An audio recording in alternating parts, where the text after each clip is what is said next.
she gave us all a lot of security. Just very, very lucky to have the mother I had. Growing up, she was always doing something, making something. Quietly, she was not a loud person. As we started to assemble recently all of her work together, it was astonishing to see the caliber and the volume of the work that she produced.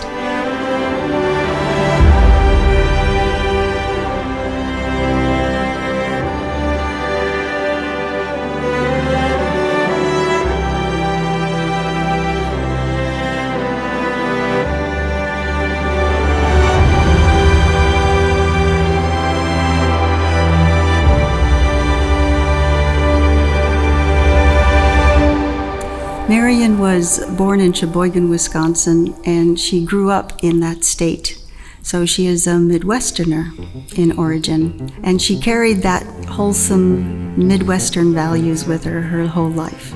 How she got into the creative part of it was not part of the plan originally, because it wasn't sensible. In 1951, she was accepted to go to Cranbrook. Cranbrook is where my parents met, where they began their lifelong partnership. And there she was, having her hand at doing her own art. Again, because she sort of did it in college, but then teaching is a different thing. There was very little work during that time. And so she began again in earnest doing her master's. And that's where we met. When she went to Cranbrook University for her master's, she met David Jacob, and they met when they joined forces on a competition that required an architect and a sculptor. And from that moment forward, they were partners throughout the rest of their lives. They were married in 1953, and they had 5 daughters. They also traveled to Italy on 3 separate occasions. The very first time was in 1956, when they had applied for the Rome Prize at the American Academy in Rome. Most of my youth was spent in Italy because my parents won various awards, the Prix de Rome to start with, and fell in love with Italy. We managed to get that prize, which was residence and a living wage. So we would go every year. We'd go in the summer and the spring and come home. And one of her big interests was the hill towns of Italy. And so she did an entire series of hill towns. And so she began doing pieces, and at first in plasticine, and then the formatore would come and make a mold, and then you cast a wax, and you take it to the foundry, and then you got a bronze piece that you have to finish, and she's off to the races.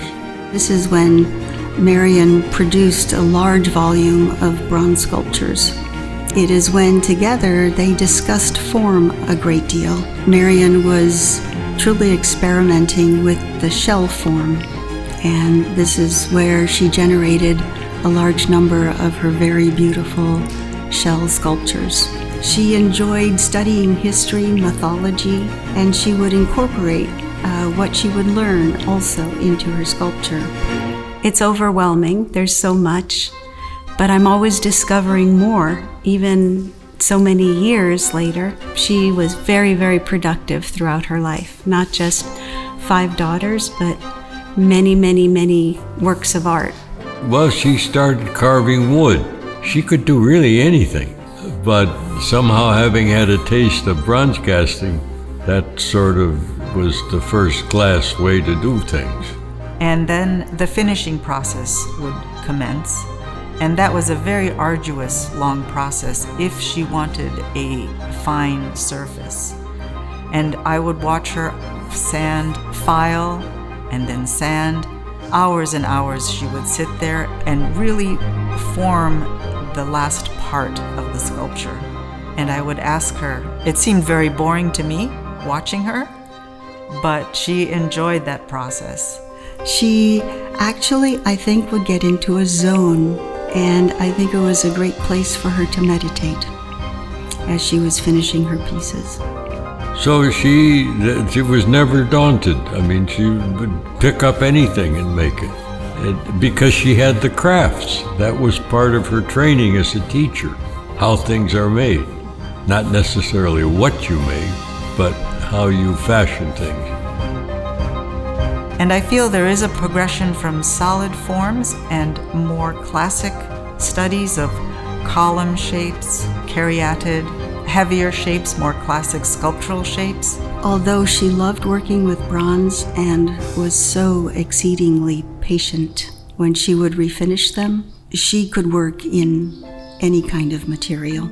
Slowly, the forms seem to open up, become very light and shell-like. In fact, that was the name of the collection of her most mature work. And always the subject for her was the form. She used to say the form is foremost. And Mother also was fun. She made a lot of games. She made bean bags and tic-tac-toe, and she sewed all of the X's and the O's with different material. And she made checkerboards and chessboards. I can remember so many fun projects. One was to make a pool table, a small pool table, but the balls were eggs. And so when you would hit them with the cue stick, they would always surprise you how they would move. We just laughed the whole way through, and they would just wobble into all different kinds of directions. It was hilarious. Some of what she did later in life were collages, and she could make something with very little. She would take scraps of paper out of the magazine and put together a beautiful collage.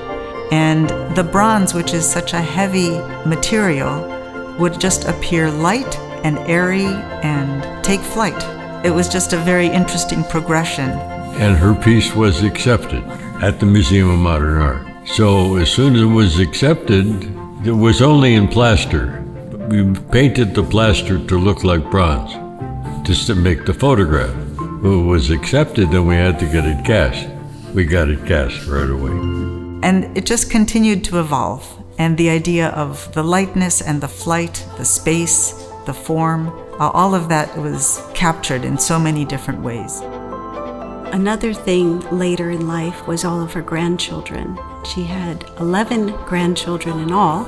I think she was very inspired by that. She made a big dollhouse for all of the grandchildren, a Victorian front with such intricate detail, including pocket doors, and even another little dollhouse that sits in the playroom of the dollhouse. And inside that little dollhouse was yet another little dollhouse. So the theme of infinity was recurring. I could go on all day. There's so much. So many good things. A lot of it then was not so much bronze. She would just study those ideas in plaster, in fiberglass, in paper, mostly three-dimensionally, but also two-dimensionally. And we end up with rooms and rooms of wonderful art to look at.